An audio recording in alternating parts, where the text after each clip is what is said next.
안녕하십니까. 공동회계법인 정산본부장 맡고 있는 최정길 본부장입니다. 이번 시간은 여러분들한테 정산 업무를 함에 있어서 각 세목별로 증빙 서류에 대해서 좀 설명을 좀 드리고자 하는데요. 현업에서 그 연구비를 관리하시는 분들께서 많은 질문을 하시는데 증빙 서류에 대한 리스트만 보고 그러니까 제목만 보고 어떠어떠한 게 구체적으로 증빙 서류를 어떻게 갖춰야 되는지 잘 모르겠다라고 하는 질문들이 많아서 이번 시간을 토대로 앞으로 2시간에 걸쳐서 설명을 좀 드릴 건데 이번 시간에는 인건비, 연구시설 장비비, 연구 재료비에 대해서 국가연구개발혁신법 매뉴얼에서 각 세목별로 적격 증빙 리스트에 열거되어 있는 그 증빙들에 대한 샘플을 여러분들한테 좀 설명을 드리면서 앞으로 연구비 집행에 있어서 증빙 관리를 어떻게 하면 되는지 이 부분에 대해서 구체적으로 좀 도움을 드리고자 시간을 마련을 했고요. 아무쪼록 이 시간 이후로 이 강의를 들으시고 연구비 집행에 대해서 보다 좀 효율적으로 증빙 관리가 됐으면 하는 바람이 있습니다. 아무래도 그 연구비를 관리하시는 분들 입장에서는 상시 점검이라는 것을 회계법인으로부터 계속적으로 모니터링 받고 있을 텐데 이 상시 모니터링에 대한 미흡 사항 중에 각 세목별로 적격 증빙에 대한 미흡 부분이 상당히 많은 비중을 차지하고 있습니다. 따라서 여러분들이 상시 점검에 대한 모니터링을 받으실 때 증빙 관리에 대한 도움이 되고자 시간을 만들었다. 이렇게 이해하시면 될 것 같습니다. 지금으로부터 본격적으로 시작을 하도록 하겠습니다. 첫 번째 이제 저희 정동회계법인에서는 상시 점검에 대해서 우리한테 배정된 연구기관들한테 안내문을 발송을 하고 있습니다. 예, 오른쪽에 보여지는 게 안내문에 첨부된 파일인데요. 이 상시 점검에 대한 부분에 대해서는 여러분들이 잘 이용을 하게 되면 최종 단계 정산 또는 본정산 시에 불인정을 사전에 예방할 수 있고 수정 및 보완의 기회를 주는 거기 때문에 사전에 예방하는 효과가 있습니다. 예, 따라서 이 상시 점검을 방치하시지 말고 회계법인에서 안내해 주는 거에 따라 가지고 계속적으로 모니터링에 대한 결과를 보시면서 수정 및 보완을 하면 최종적으로 본 정산 시에 불인정 금액이 제로화된다. 라는 취지로 먼저 말씀을 드리고 상시 점검에 대한 이 점검 진행 절차를 간략하게 좀 설명을 드리면 일단 연구기관은 연구비를 집행함에 있어서 연구비 통합관리 시스템에 연구비 집행 등록을 하고 적격 증빙 등록을 하도록 되어 있죠. 이게 통합이지바로 과제인 경우에는 뭐 집행한 지 5일 이내에 적격 증빙을 올리게 돼 있고 RCMS 과제인 경우에는 사전 등록일을 하도록 그 혁신법에서 규정하고 있습니다. 이렇게 여러분들 연구기관에서 집행 등록 및 증빙 등록을 하게 되면 바로 이제 지정 회계법인, 유탁정산 회계법인에서 이 집행 등록이 과연 연구개발비 사용 기준과 부합되는지 아니면 증빙으로 올린 적격 증빙들이 혁신법 매뉴얼에서 규정하고 있는 적격 증빙 리스트와 부합되는지를 점검을 실시합니다. 예, 그 다음에 세 번째는 이 점검 결과 어떤 사항이 미흡 사항이 발생이 되면 그 미흡 사항에 대해서 기재를 해서 연구기관한테 모니터링에 대한 결과를 시스템으로 안내가 되는 거고 네 번째 연구기관은 회계법인으로부터 받은 이 모니터링에 대한 결과를 상시적으로 수시적으로 확인을 해서 단계 정산 전에 예, 보완 및 수정을 하게 돼 있는 것이죠. 예. 따라서 이 부분에 대해서 이 상시 점검에 대해서 만약에 정상으로 처리가 됐더라도 나중에 단계 정산 때는 그 불인정 처분 받을 수도 있겠으나 일반적인 경우에는 상시 점검 단계에서 정상으로 처리된 부분에 대해서 단계 정산 시에 재검토해 봤을 때 연구개발비 사용 기준과 크게 불부합되는 사항이 없다면 정상으로 처리가 많이 됩니다. 그리고 상시 점검 단계에서 여러분들이 증빙 업로드를 해야 되는데 이 미흡 중에 대부분이 증빙이 미비하다라는 이유로 미흡사항이 많이 발생이 되고 이로 인하여 상시 점검에 대한 완성률이 완성률이라는 건 집행 건수 대비 정상으로 처리된 비율을 의미하는 건데요. 이 완성률이 저조한 이유가 이 증빙 미비로 인한 미흡사항이 계속 수정 및 보완되지 않아서 그런 비율이 좀 저조하게 나타나는 현상이 있어서 본 시간을 통해 가지고 여러분들에게 각 세목별로 적격 증빙이 과연 무엇인지 어떤 것이 샘플인지를 여러분들은 설명을 드리고자 하는 것입니다. 자, 첫 번째 이 인건비 세목별 증빙 서류인데요. 그 혁신법 매뉴얼에 보면 참여연구자 현황표, 급여 명세서, 계좌이체 증명, 건강보험 자격도시 확인서 하고 가로 열고 영리기관의 신규 채용 참여연구자의 하남 이렇게 돼 있고 영리기관의 신규 연구자 인건비 관리 계획 및 현황표, 겸직기관의 근로계약서, 원소속기관의 겸직 승인 관련 서류 뭐 이렇게 되어 있어요. 내부 인건비라고 해서 뭐 내부 결제 문서는 혁신법 매뉴얼에는 언급되어 있지 않는데 모든 증빙의 연구 책임자의 발의에 의한 내부 결제 문서는 기본 문서라는 건 먼저 안내를 해드리고요. 그 다음에 외부 인건비에 대해서는 근로계약서, 외부 참여 연구자 소속기관장 확인서, 건강보험 자격도실 확인서, 뭐 프리랜서 및 개인 사업자의 경우 과제 참여 계약서, 급여 명세서, 계좌이체 증명, 그 다음에 연구 근접 지원 인력 인건비에 대해서는 또 역시 연구 근접 지원 인력 현황표, 급여 명세서, 계좌이체 증명. 그 다음에 학생 인건비는 뭐 통합관리 기간 경우는 통합관리 기간임을 증빙하면 됩니다. 정산이 면제되기 때문에 통합관리 기간이 아닌 경우에 참여 연구자 현황표, 그 다음에 계좌이체 증명, 그 다음에 학생 연구자 연구 참여 확약서 등등 이렇게 열거가 돼 있어요. 그런데 이렇게 열거가 되어 있는 부분에 대해서 각 그 증빙별로 도대체 어떻게 이게 표준화된 증빙이 있는 거냐? 뭐 이렇게 질의가 많이 옵니다. 이런 모든 증빙은 연구기관의 자체 규정에 따라 내부적으로 관리하는 증빙을 올리시면 돼요.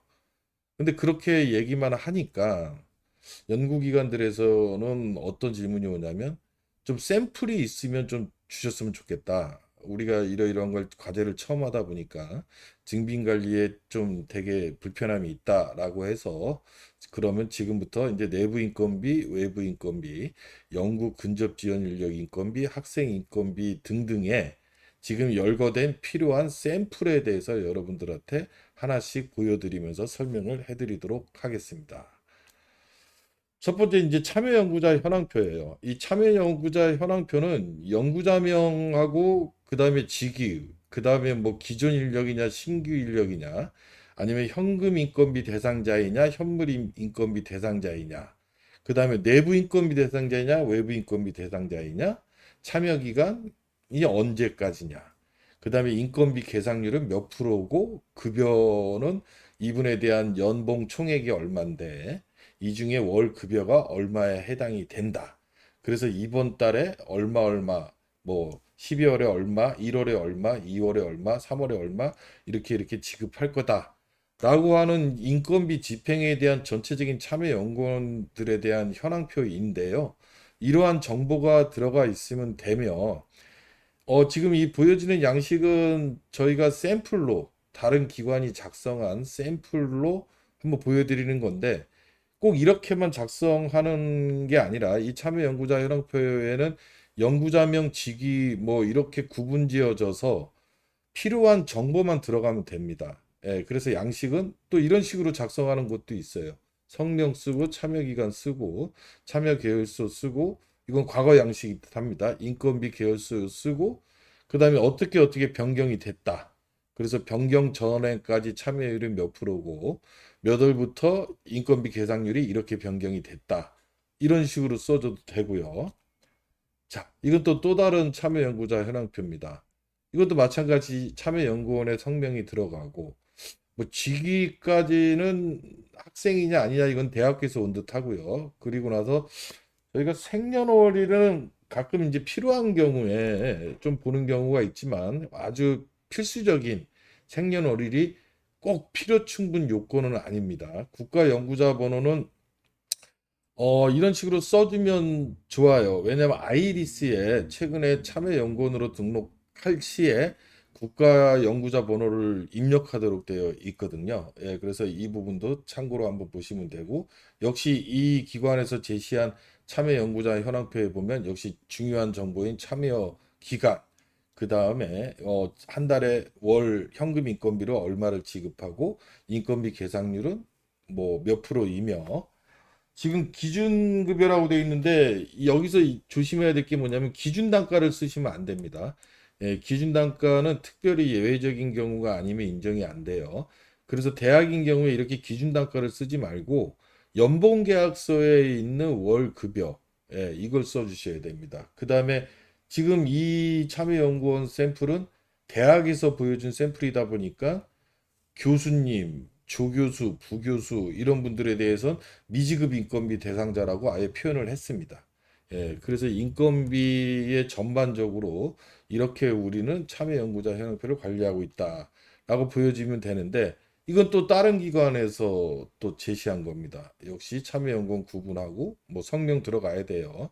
예, 그리고 나서 참여기간 그다음에 이 소득 구분 뭐 재학 재적 상태 이렇게 나오는데 이거는 학생연구원을 대상으로 뭐 이렇게 하고 기타 등등 한 것 같은데 제가 봤을 때는 이 참여연구원 현황표보다는 지금 보여지는 이 참여연구원 현황표가 적절할 듯 합니다. 대학이나 비영리 기관에서는 아니면 영리 기관에서는 지금 보여지는 이 참여연구원 현황표가 적절한 듯 하고요.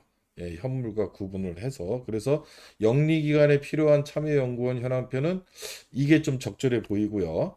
두 번째 이렇게 보여주는 이유는 참여연구원 현황표가 공식적으로 정형화된 양식이 없다. 예, 우리가 필요한 정보가 들어가 있으면 된다라는 거고 비영리기관은 지금 보여지는 이 현황표가 적절한 듯 합니다. 예, 그래서 참여연구원 현황표에 대한 샘플을 좀 설명드리고요. 다음은 이제 그 혁신법 매뉴얼을 보게 되면 참여연구원 현황표 다음에 급여 명세서라고 나와 있잖아요. 이 급여 명세서는 가급적이면 뭐 연봉 계약서를 원칙적으로 원하는데 우리가 영리기관인 경우에는 연봉 계약서를 많이 진구를 합니다. 예, 그리고 비영리기관이나 아니면 내부 통제가 잘 갖춰져 있는 ERP 시스템이 갖춰져 있거나 해서 외부인이 인위적으로 이 급여 명세서를 조작하기 힘든 그런 환경에 있는 기관들 같은 경우에는 이렇게 급여 명세서로서 가름할 수 있겠으나 결국엔 급여 정보를 확인하고 싶은 거예요. 왜 그런 기준 단가가 적용이 안 되고 외부 인건비 대상자 중에 프리랜서만 연구과제 참여 확약서에 있는 월 급여가 적용되고 나머지는 전부 다 연봉계약서 상의 월 급여가 적용이 되기 때문에 인건비가 그래서 한도 검증을 해야 되기 때문에 급여 정보를 알아야 되는데 영리기관인 경우에는 죄송한 표현이지만 이 급여 명세서는 얼마든지 인위적으로 작성이 되기 때문에 가끔세 신고된 금액이어야 됩니다. 국세청에 신고된 금액이어야지 올바로 인건비 한도 검증이 가능한 것인데 그래서 영리기관의 경우에는 하도 유변조가 많아서 가급적이면 날인이 된 당사자 간의 쌍방의 날인이 된 연봉계약서를 요구를 하지만 혹시 뭐 대비이거나 극히 유변조가 불가능한 ERP가 잘 갖춰져 있고 내부 통제나 관리가 잘 갖춰져 있다고 판단되면 보여지는 화면처럼 급여 명세서로 우리가 확인이 되고요. 자, 그 다음에 이제 송금 확인증이라고 해서 계좌이체 증명이라고 되어 있는데 지금 보여지는 샘플처럼 각 연구원들에게 계좌가 실제로 이체된 것을 의미하는 겁니다. 여기서 주의해야 될 게 뭐냐면 가끔 어떤 기관들에서는 연구비 관리 시스템인 가상계좌에서 원천 기술을 하기 위해 연구개발기관의 자계좌 이체, 그것을 계좌 이체 증명을 하는 경우가 있는데, 연구비 인건비에 대한 적정성을 검증하기 위한 계좌 이체 증명은 원천 징수나 각종 공제된 금액이 다 차감된 이후 참여 연구원들한테 실제로 이체된 이런 송금 확인증이 필요한 것이며, 지금 보여지는 것처럼 이렇게 어떤 분한테 계좌 이체를 했을 때 차인 지급액, 공제된 금액이 실제로 이체됐는지를 비교 검증하도록 되어 있습니다. 예. 그래서 이런 송금 확인증은 이게 샘플이다라는 말씀을 드리고요. 다음은 이제 그 건강보험 자격득실 확인서죠. 이 건강보험 자격득실 확인서는 직장 가입자이거나 아니면 뭐 지역 가입자의 피부양자로 돼 있거나 이렇게 구분이 돼 있는데, 영리기관의 신규 채용 인건비 같은 경우가 현금 인건비로 가능을 하잖아요. 따라서 이 신규 채용 인지의 여부에 대해서 확인을 하려면 공고일 이전 6개월 이내에 이 기관에 채용이 됐는지를 확인을 해야 돼요. 따라서 영리기관의 기존 인력에 대해서는 딱히 우리가 필요한 경우만 건강보험 자격증 확인서를 요구하고, 신규 채용 인원인 경우에 지금 샘플로 보여지는 화면처럼 건강보험 자격증 확인서로서 직장 가입자로 이 기관에 가입된 날짜와 자격 취득일과 상실일을 보고자 하는 겁니다. 예, 그 목적으로 영리기관 신규 채용 인원에 대한 건강보험 자격증 확인서를 진구하고 있고요. 다음은 이제 그 영리기관 인건비 관리 활용 계획안은 별치서식에 있으니까 참고로 하시면 될 것 같고, 외부 인건비에서 뭐 근로계약서나 그 다음에 외부 참여 연구자 소속 기관장 확인서라는 게 있는데, 다른 뭐 근로계약서나 이런 거를 뭐 샘플로 보여드릴 필요는 없고, 그 어떤 양식에 의해서 당사자 간의 근로계약을 명시하는 계약서는 각자 천차만별일 텐데, 외부 참여 연구자 소속 기관장 확인서가 무엇인지를 궁금해하시는 분들이 많아서 모 대학교에서 샘플로 주신 걸 한번 보여드립니다. 이런 식으로 어떠어떠한 소속 기관장 명이 찍혀 있고 거기에 대한 날인이 있어야 됩니다. 날인이 있고 상대방의 귀하가 있죠. 지금 이 샘플을 보게 되면 이화여자대학교 산학협력단의 날인이 찍혀 있으며 연세대학교 산학협력단장의 귀하로 보냈어요. 협약 당사자인데 이화여자대학교에 소속되어 있는 연구자가 연세대학교의 과제를 수행하는 외부 인건비 대상자로 들어가는 듯합니다. 예, 그래서 보여지는 샘플처럼 외부 참여연구원 소속 기관장 확인서가 있어야 되는데, 여기에 보면은 내용이 있죠. 참여 기간이 있습니다. 예, 지금은 인건비 계상률이라고 얘기를 하죠. 예, 인건비 계상률이 몇 프로이다라고 이런 식으로 되어 있으면서, 자, 내용이 있죠. 연세대학교 산학협력단에서 수행하는 유의 연구과제에 본 기관 소속의 연구원이 참여하여 인건비를 지급받음을 확인하며, 해당 연구원이 참여 기간 동안 국가연구개발과제에서 지급받는 인건비가 본인 지급 기준 인건비의 100%를 초과하지 않음을 확인합니다. 이런 확인서 내용이 있는 확인서가 꼭 필수적으로 있어야 돼요. 만약에 없으면 해당 인원에 대한 외부 인건비는 불인정 처분 받는 겁니다. 예, 외부 인건비에 대해서도 건강보험 자격증 확인서가 왼쪽에 보여지는 것처럼 필수 증빙에 해당이 되겠죠. 왜냐면은 건강보험 자격증 확인사로서 이 기관에 어떤 기관에 소속 직장 가입자로 돼 있는지를 확인을 해야 되잖아요. 예, 그래야지 이 사람이 외부냐 내부냐를 구분할 수 있을 것이고요. 만약에 직장 가입자로 안 되고 직장 피부양자로만 되어 있다면, 지역 가입자로 되어 있다면 이분은 프리랜서에 해당이 되고, 예, 그런 거를 확인하기 위해서 외부 인건비에 대해서도 건강보험 자격증 확인서는 필수 증빙에 해당이 된다라는 내용이고, 자, 그다음에 아까 말씀드렸듯이 인건비에 대한 한도 검증을 함에 있어서 모든 기관들은 근로자보장법 또는 연구기관의 자체 인사규정 또는 취업규칙에 따라 작성된 연봉계약서를 토대로 인건비에 대한 기준 급여가 적용되는데 외부 인건비 중 프리랜서 또는 개인 사업자인 경우에 연구과제 참여 계약서에 명시된 월 급여로 인건비에 대한 검증을 하게 되는데 그때 연구과제 참여 계약서의 샘플입니다.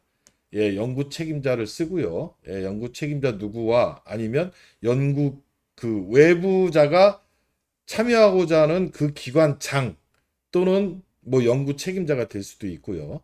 그리고 참여하고자 하는 연구원 이름을 씁니다. 보여지는 화면처럼 이렇게 해서 과제 수행을 위한 계약을 체결하고 이를 이행할 것을 약정한다. 뭐 계약 기간이 있어야 되겠죠. 과제 참여 기간이 있어야 되고 계약의 범위가 있어야 되죠. 어떤 과제에 그래서 과제 번호, 과제명, 뭐 몇 년 차냐, 지용 기간은 어디냐 이러한 내용이 있어야 되고 가장 중요한 월 급여는 얼마로 한다. 그리고 인건비 계상률은 몇 프로로 적용해서 얼마로 지급하기로 한다.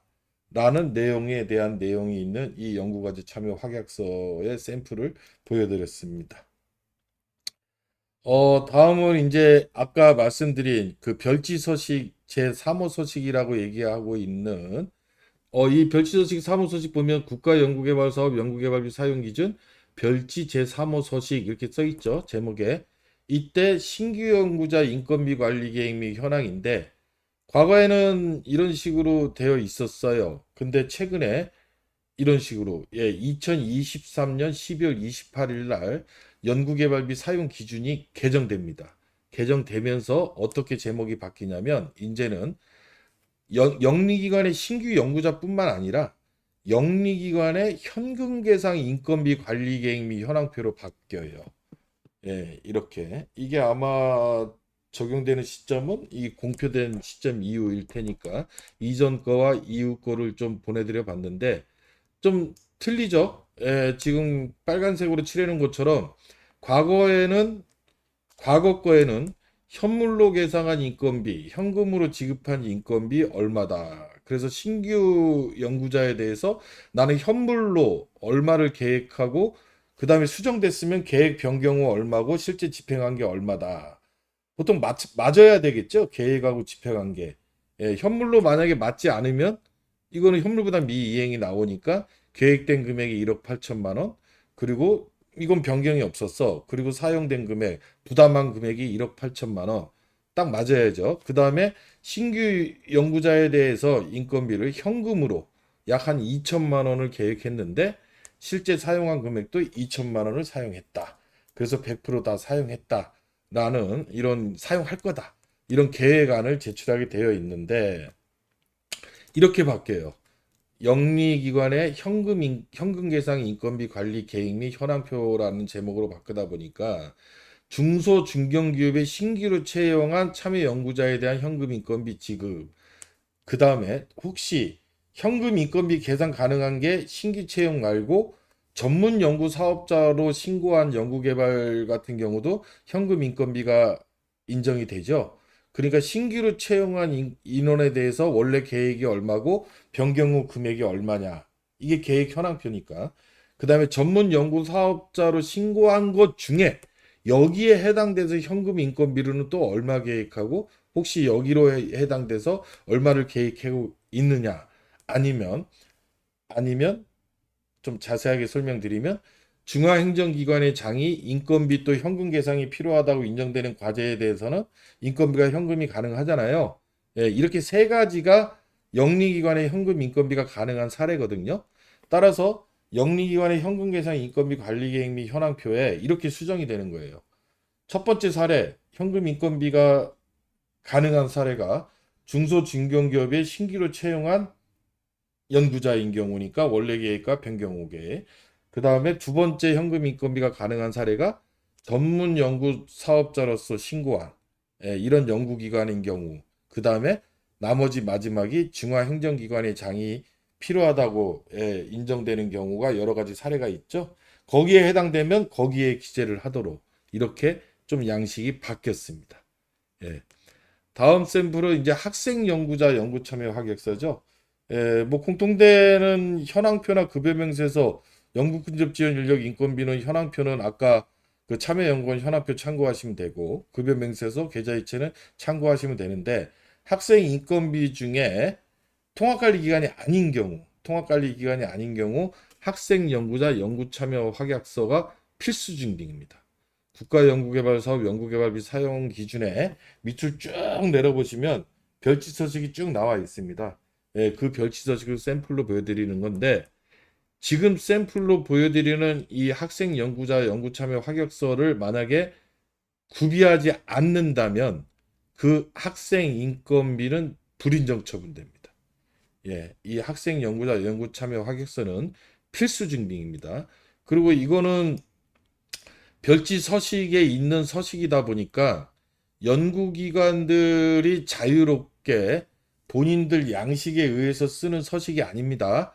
아까 말씀드린 별지 서식 3호나 앞으로 계속 나온 별지 서식과 관련된 부분은 연구기관들이 자유롭게 변경해서 쓸 수 있는 서식이 아니고 국가연구개발사업 연구개발비 사용 기준에서 다운받아서 통일화된 양식으로 작성을 해야 된다라는 내용이고 별 어려운 게 없어요. 인적사항 쓰고 그다음에 연구 참여 정보, 인건비 계상률은 몇 프로이며 계상액은 얼마이며 연구 책임자하고 썼으면 그 정보를 쓰도록 되어 있습니다.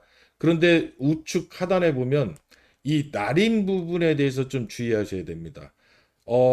아까 과제 참여 계약서 같은 경우는 연구기관의 날인이 없었을 수도 있어요. 한번 돌아가서 볼까요? 과제 참여 계약서 같은 경우는 자, 볼게요. 이 뒤에 보면 연구 책임자하고만 날인이 되어 있는 경우도 있습니다. 근데 학생 인건비에 지금 보여지는 화면처럼 연구 참여 확약서인 경우에는 꼭 표준화된 양식에 왜 과제 참여 확약서는 별치 서식에 있는 양식이 아니에요. 그거는 연구기관마다 자유롭게 자율 양식에 의해서 만들어질 수 있는 양식입니다. 근데 학생 연구자 연구 참여 확약서는 별지 서식 제2호 서식입니다. 표준화된 양식이에요. 그 양식에 연구 책임자뿐만 아니라 연구개발 기관장의 서명 날인까지 들어가야 된다. 이걸 좀 주의하셔야 됩니다. 그리고 이 서류가 없으면 학생 인건비 통합관리 기간이 아닌 경우 해당 학생에 대한 그 인건비 집행액은 불인정 처분된다. 이거를 주의하시면 될 것 같습니다. 다음은 이제 연구시설 장비비 증빙에 대해서 설명을 좀 드리고자 하는데요. 역시 혁신법 매뉴얼에 가장 중요한 내부 결제 문서가 열거되어 있지 않아요. 따라서 내부 결제 문서를 꼭 먼저 구비해야 되고 그 다음에 카드 매출 또는 계좌이체를 했으면 전자세금 계산서, 거래명세서, 뭐 구매 의뢰서, 국가연구시설 장비 등록증 해당되는 경우만 1억 원 이상인 경우, 3천만 원 이상인 경우에는 제우스 국가연구개발시설 장비 등록증이고 1억 원이 넘어가면 중앙장비심의위원회 승인 공문 그 다음에 외자 구매인 경우에는 수입 신고 서류 또는 수입 신고가 필요 없는 경우에는 운송장, 그 다음에 검수 설치 완료 확인서 이런 식으로 증빙이 되어 있어요. 뭐 연구 재료비도 대동소이합니다. 증빙이 달라지진 않아요.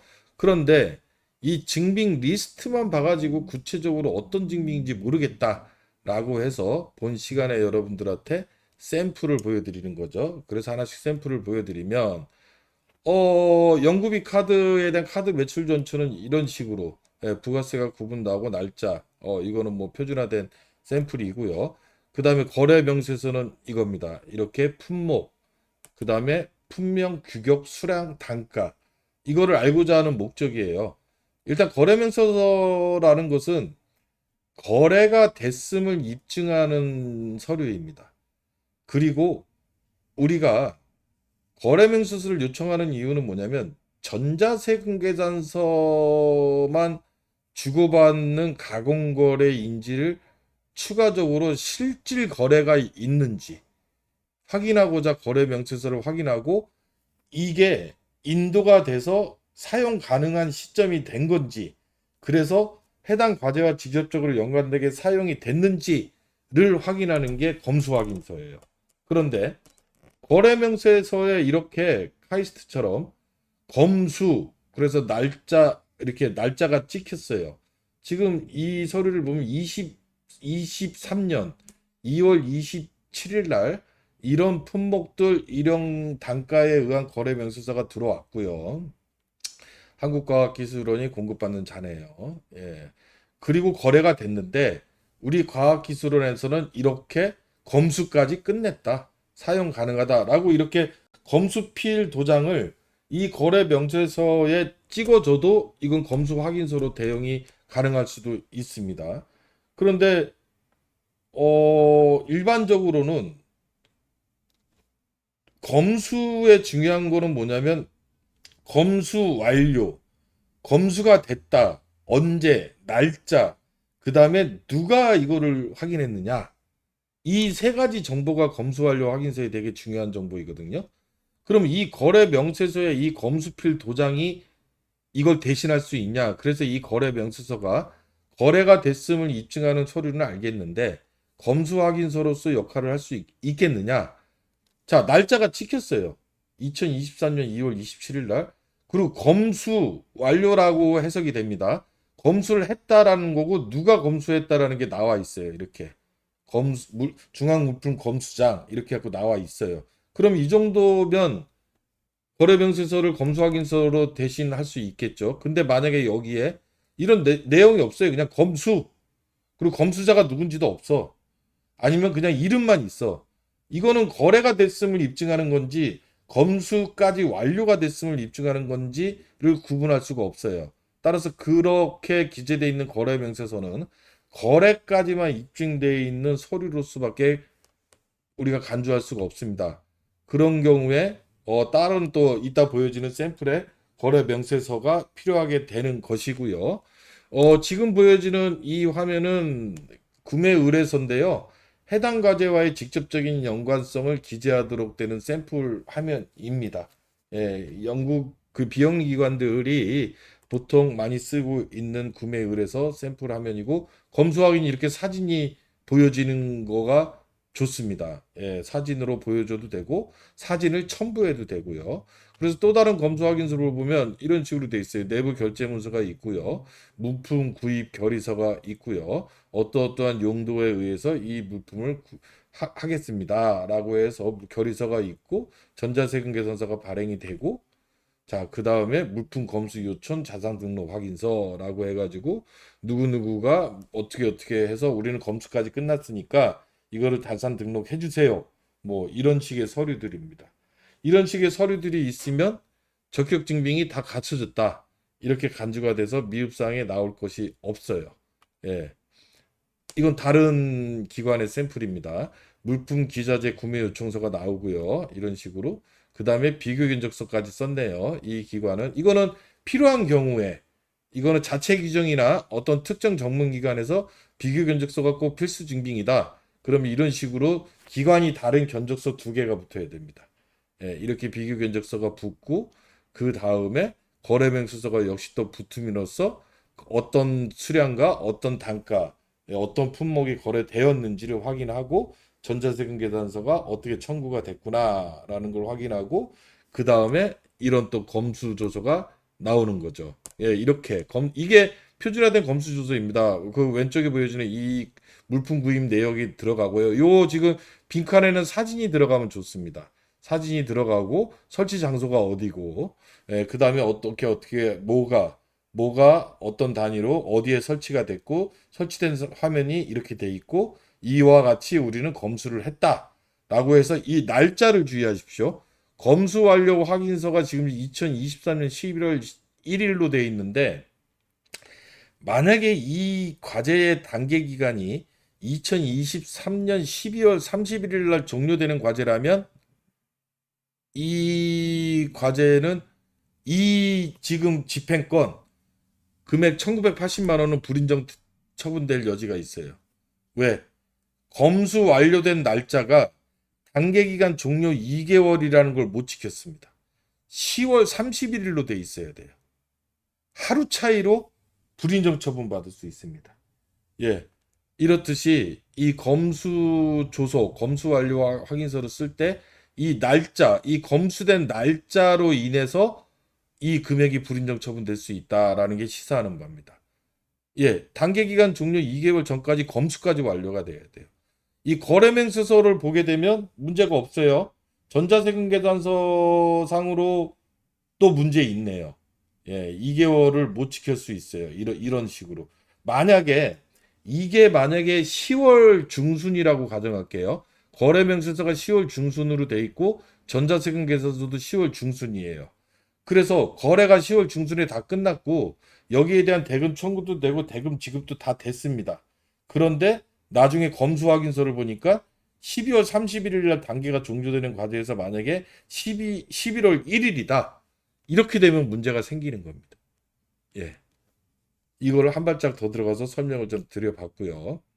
자, 다음에 연구시설 장비비 중에 취득 가격이 3천만 원 이상인 경우에 그 연구시설 종합정보 시스템, 즉 제우스라고 하는 곳에다가 정부개발 정부 지원 연구개발비로 구입한 3천만 원 이상이 된 부가가치세 또는 부대비용 다 포함입니다. 예, 포함해서 계약금, 중도금, 자금 다 포함해서 뭐 운반비, 설치비, 검수비 등에 대한 모든 부가세 이런 모든 부대비용하고 부가세까지 다 포함해서 3천만 원 이상이 되면 제우스에 등록을 해야 돼요. 정부 지원 연구개발비 구입했을 때. 그런데 이 제우스 등록증이 뭔지를 한 번도 못 봐서 질문을 한 경우가 있었어요. 예, 그래서 보여드립니다. 이렇게 생겼습니다. 국가연구시설 장비진흥센터장이라는 이 그 직인이 찍히고요. 표준화된 양식입니다. 예, 국가연구시설 장비정보 등록증이라고 이렇게 되어 있는데 이 연구시설 장비정보 등록증은 중요한 게 뭐겠습니까? 날짜예요, 날짜. 날짜, 등록일자. 만약에 취득일자는 단계기간 내에 해당이 됩니다.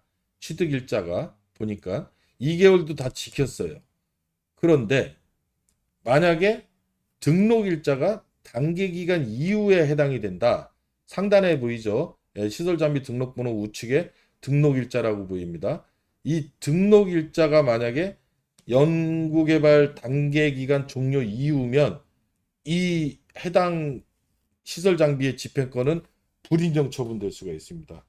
지금 이 샘플에 보면은 9,300만 원이에요. 이 9,300만 원이 단기 기간 내에 등록하지 않은 거죠. 그래서 불인정 처분될 수 있습니다. 예, 그래서 이 등록일자 확인이 매우 시사하는 바가 크다라는 내용입니다. 아마 여기까지 연구시설 장비비에 필요한 적격 증빙에 대한 샘플을 여러분들한테 설명을 드리고 이제는 이제 연구 재료비입니다. 연구 재료비도 역시 내부 결제 문서가 있어야 되는 건 맞고 뭐 카드 매출점표나 전자세금 계산서 뭐 거래 명세서 뭐 여기까지는 똑같아요. 연구시설 장비비하고 이거는 이제 어떤 기관에서 저희한테 제출한 걸 샘플로 한번 보여드린 거예요. 나름대로 잘 썼다고 판단되는 건데 거래 명세서 자체도 잘 써 있어요. 수량 단가까지 다 나오고 관련된 정보가 공급받는 자가 누구이며 제품 번호까지 다 되어 있고 우측에 보여지는 물품 검수 확인서도 상당히 잘 돼 있죠. 연구 시설 장비는 사진이 무조건 필수로 들어가야 되고 연구 재료도 가급적이면 이 강의를 들으신 이후부터는 사진이 첨부됐으면 좋겠습니다. 예. 이런 식으로 사진이 첨부돼 가지고 품명까지 이렇게 기재가 되어 있다면 아주 잘 돼 있는 검수 확인서에서 샘플 하나로 먼저 보여드려 봤고요. 두 번째, 예, 이것도 같은 양식입니다. 예, 이렇게 이런 식으로 예, 아주 잘 돼 있는 검수 확인서다. 품목, 품명, 사진이 다 들어가 있습니다. 그래서 우리는 이건 검수를 다 했다. 그래서 날짜 찍혀 있고 그다음에 검수자가 누구라는 것까지 다 기재가 되어 있는 괜찮은 샘플의 검수 확인서고요. 이거는 이제 다른 기관에 대한 샘플 2를 여러분들한테 보여드리는 건데 카드로 구입을 했어요. 그래서 카드 전표가 딱 나오고 그다음에 거래 명세서가 날인이 찍힌 이 거래명세서 누구 기하해서 여기 우측에 블랭크로 써 있는 건 개인정보 보호 때문에 저희가 다 지운 건데, 이 공급 왼쪽에 누구 귀하는 구입한 사람이죠.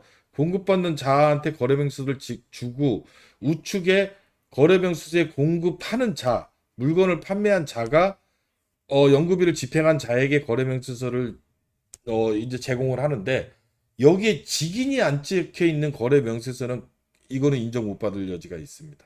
왜냐하면 가공된 거래명세서일 수 있죠. 그 공급하는 자의 직인이 찍혀 있지 않다? 그 거래명세서가 과연 실물이겠느냐? 이런 합리적 의심 대상이 있다, 될 수 있다라는 것을 말씀드리고, 지금 우측에 같은 경우는 검수확인서인데 여기서는 사진이 없는 검수확인서를 여러분들한테 한번 샘플로 보여드린 거예요. 이런 경우에는 저희 같은 경우에는 어떻게 일단 1차적인 소명 요청을 합니다. 전혀 문제가 없어 보여도 뭐 연구개발기관 과제번호, 납품업체, 납품 장소, 수량 단가, 공급가액 얼마고 검수자가 누구라는 것까지 다 들어가 있음에도 불구하고 왜 사진이 없냐? 이 품명에 대해서.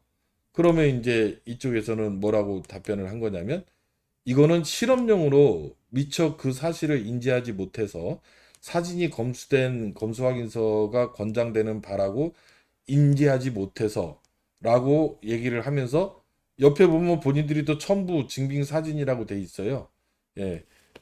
그래서 얘기를 해서 우리가 이걸 얘기했죠. 아니, 첨부에 증빙사실이라고 돼 있으면 내부 결제 문서에도 증빙사직은 첨부가 돼야 되는 걸로 관리가 되어 있는데 이걸 미처 못했다는 게 적정합니까? 라고 질문을 했더니 담당자 실수로, 왜냐면 페이지 번호가 첨부가 안 돼 있어요. 2-1이었다면은 2-2가 있을 텐데 지금 1 오브 1밖에 안 돼 있기 때문에 이 검수 확인서에는 첨부된 게 없습니다, 지금. 그래서 사진을 첨부 못했으나 연구시설 장비비에는 사진을 못 찍을 이유가 없죠. 없어지는 게 아니다 보니까. 근데 연구 재료는 가끔씩 이렇게 사진이 첨부되지 않는 검수 확인서도 인정될 수 있다라는 걸로, 사진이 첨부된 검수 확인서와 사진이 첨부되지 않은 검수 확인서로서 여러분들한테 보여드리고요. 이건 연구시설 장비비의 세 번째 샘플을 또 보여드리는 겁니다. 왜냐하면 이렇게도 증빙이 갖춰질 수 있다라는 것으로, 이거는 세금계산서 거래를 한 듯합니다. 그래서 전자세금계산서 승인번호 있고 다 갖춰져 있는 세금계산서로서 적정하고요. 그리고 나서 만약에 이 세금계산서의 맨 우측 하단에 보면 이 금액을 영수합니다, 청구합니다 라는 문구가 없다면 이 세금계산서는 가공세금계산서일 가능성이 높습니다. 그래서 이 금액을 청구합니다 또는 돈을 받았으면 영수합니다고요. 돈을 받기 전이라면 청구합니다라고 찍힙니다. 그리고 이 일련 번호 매우 중요하고요.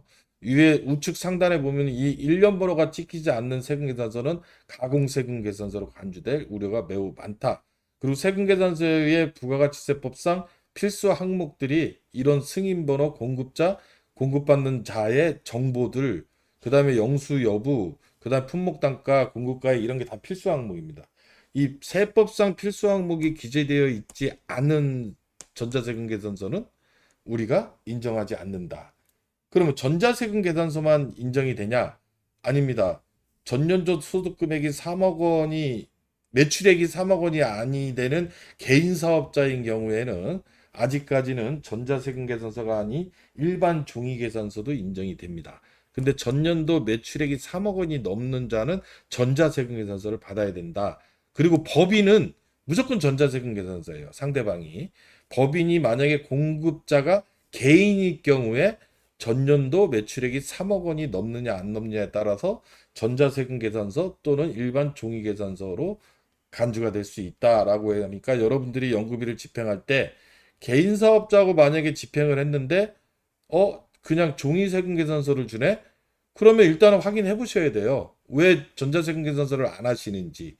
만약에 그 전자세금 계산서를 끊지 않고 부가세 신고를 하지 않으려고, 나중에 아예 그냥 찢어버리려고, 매출 신고를 안 하려고 종이세금 계산서로 간주됐을 때 이 거래 자체가 무효가 될 수 있습니다. 그게 시사하는 바예요. 따라서 여러분들은 무작정 종이계산서도 인정이 된다 이렇게 해석하시면 안 돼요. 전자세금 계산서를 꼭 상대방이 법인이다. 그럼 무조건 전자증권에서 받아야 됩니다. 근데 상대방이 개인 사업자다. 뭐 주식회사 땡땡땡 아니면 땡땡땡 주식회사 이렇게 써 있지 않아요. 상호가 그냥 일반 지금 보여지는 것처럼 베리사이언스 이 개인 사업자일 가능성이 높습니다. 근데 3억 원이 넘으니까 매출액이 3억 원이 높은 거죠. 전년도에. 그러니까 전자세금계산서를 발행한 거예요. 예, 이렇게 따져야 되고 거래명세서는 품목 단가 이렇게 증빙하면 되고요. 자, 이 기관인 경우에는 검수조서를 이렇게 작성했어요. 아주 디테일하게. 아주 잘 쓴 기관이죠. 예, 납품일자까지, 주문일자, 뭐 구입 방법까지 이렇게 다 기재를 하고 사진까지 첨부됐습니다. 아주 FM적인 검수확인서고 아마 이 기관은 내부적으로 검수확인서가 이렇게 표준화된 양식이 있는 것 같아요. 예, 이 표준화된 양식을 다운받아서 쓸 수 있다. 그러니까 여러분들은 연구비를 집행하면서 이 검수하기서 양식을 하나 만들어 두는 게 좋습니다. 그래서 참여 연구원들한테 배포를 하고 아니면 검수자한테 배포를 해야겠죠. 그러면서 이 양식을 작성해서 꼭 서명이 들어가야 됩니다. 이 검수자의 맨 밑에 보면 날짜하고 검사자, 직급, 성명이 공란으로 되어 있는 경우가 되게 많습니다. 이 공란으로 되어 있으면 이 검수확인서는 적격 증빙으로 인정 못 받습니다.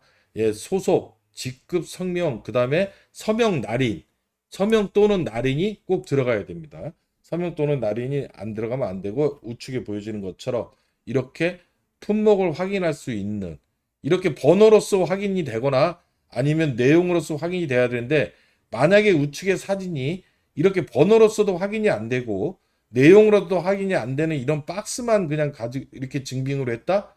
그럼 우리가 뭘 샀는지 사진하고 매칭이 안 되잖아요. 그건 적격 증빙이 안 될 수도 있습니다. 예, 그 부분에 대해서는 여러분들 좀 주의하셔야 됩니다. 예.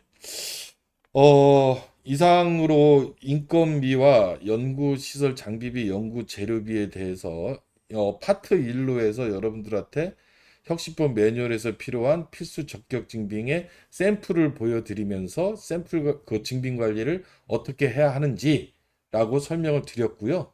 아마 파트 2에서 다음 시간에는 여러분들한테 연구활동비, 유탁연구개발비, 연구수당, 그 다음에 간접비 이런 거에 대한 혁신법 매뉴얼에 대한 증빙을 샘플로 보여드리면서 해설 강의를 해드릴 계획을 가지고 있습니다. 이상 마치도록 하겠습니다. 감사합니다.